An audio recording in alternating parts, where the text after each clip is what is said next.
এমনকি বিএনপির অনেক ভাগা নেতারাও তারেক রহমানের সাক্ষাৎ পান না। আমি 48 ঘন্টার আগেই তারেক রহমানের সাক্ষাৎ পেয়েছি। এটা আমার জন্য অত্যন্ত গৌরবের। এখানে লন্ডনে যেসব নেতারা আছেন তারা জানেন যে লন্ডনে যাওয়ার পরে অনেক দিন অপেক্ষা করার পরে তারেক রহমান তাদেরকে সাক্ষাৎ দেন।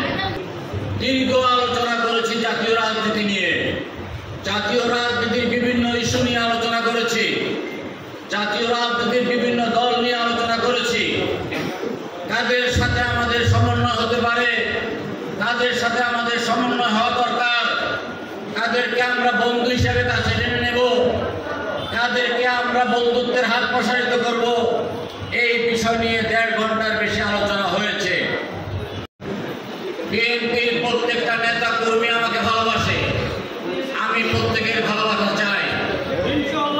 আমি প্রত্যেকে আহ্বান জানাবো, আপনারা আস্তে আস্তে আপনারা সবাই বিএনপির মূল স্রোতে চলে আসেন।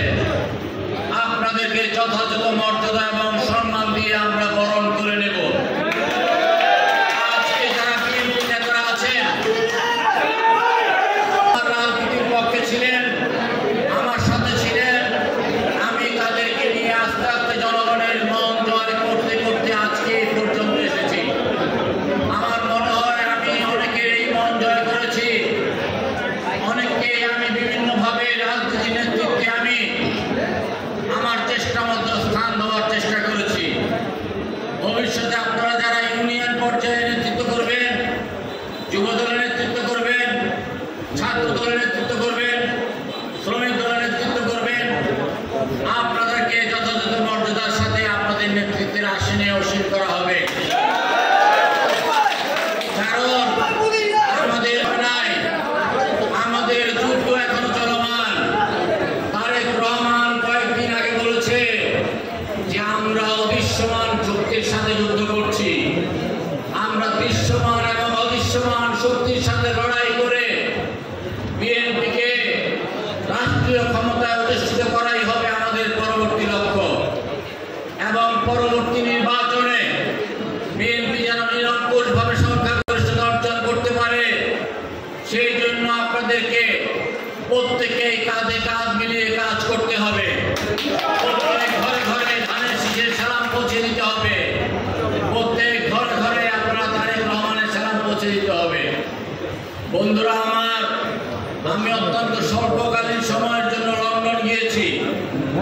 আমি বাংলাদেশের সেই বিরল সৌভাগ্যবানের একজন, যিনি লন্ডন যাওয়ার 2য় দিনের মাথায় তারেক রহমানের সাক্ষাৎ পেয়েছেন।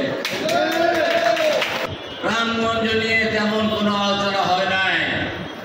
তিনি শুধু বলেছেন আপনি নিশ্চিত মনে রামগঞ্জে কাজ করে যান,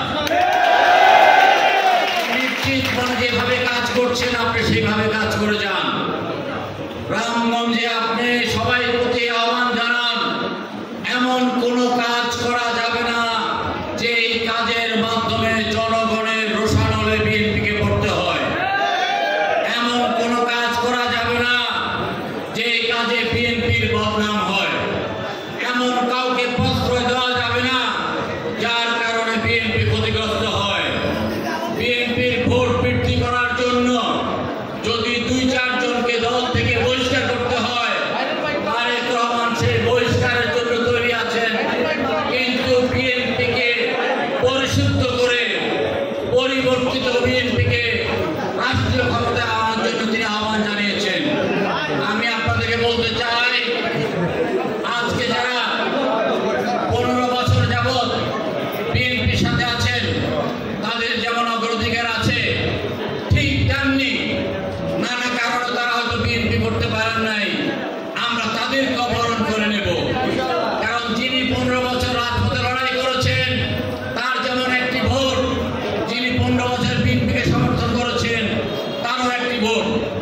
আবার যারা আছে অন্য দল করলেও কোন দেশ এবং জাতির জন্য কোনো ক্ষতিগ্রস্ত কাজ করে নাই, দেশ এবং জাতির প্রতি কোনো জুলুম করে নাই, তাদেরও একটি ভোট। তাদেরকে আমাদেরকে কাছে টেনে নিতে হবে ভোটের রাজনীতির জন্য।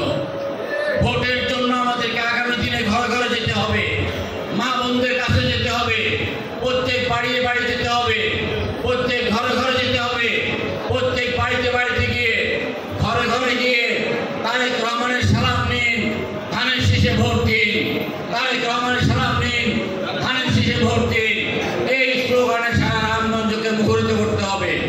ইনশাআল্লাহ আগামী দিনে আমি আর এই ধরনের সভা করব না। আমি প্রত্যেকের ঘরে ঘরে যাব, প্রত্যেকের বাড়িতে বাড়িতে যাব, প্রত্যেকের পাড়ার মহল্লা যাব, প্রত্যেকটা দোকানে যাব, প্রত্যেকটা বাজারে যাব, গিয়ে তারেক রহমানের সালাম পৌঁছাবো, খালেদা জিয়ার বক্তব্য দেব, ফ্যাসিস্ট শেখ হাসিনা কিভাবে দেশকে ধ্বংস করেছে, দেশের অর্থনীতি ধ্বংস করেছে, গণতন্ত্রকে ধ্বংস করেছে, দেশ ও জাতির জন্য এই শেখ হাসিনা কতটা অকালকর তা আমরা জনগণকে বুঝিয়ে দেব।